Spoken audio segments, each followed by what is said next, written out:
May para sa bok choy. Okay.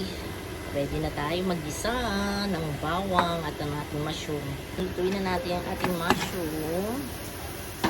Since mainit na ang kawali. Noona kong lutuin ang mushroom.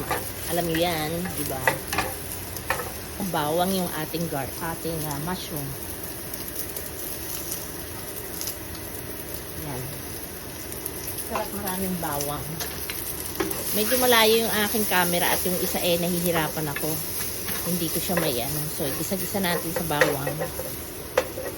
Sagin natin yung stem ng bok choy. Yan. Stem natin. Buin. Halo-halo. Teka, parang may nabuo pa.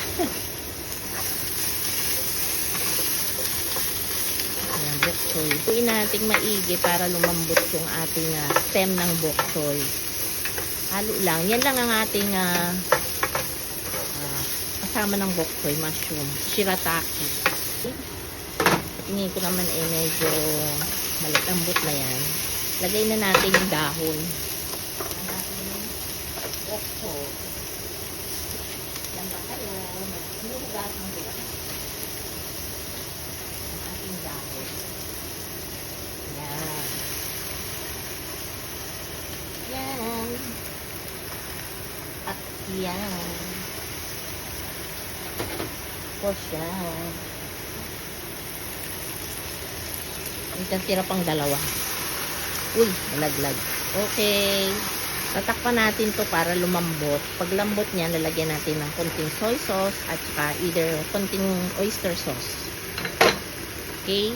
Takpan muna natin. Tapos lalagyan natin ng onion garlic pala. Ay, onion garlic. Green onion. Na ng konti. Lagyan natin ng konting tubig. Para lalagyan natin siya ng toyo dito. Okay. Ating green onion. Lagyan natin ng green onion ng ating choy. Halo lang. At lalagyan na natin ng toyo. Toyo. Soy sauce. Okay. Yan. Umuusok-usok pa guys. Lalagyan na natin ng toyo. Toyo. Asin toyo. Teka. Tansyahin natin dito. Kasi mahirap baka umalat. So, ayan. Lagyan natin ng toyo.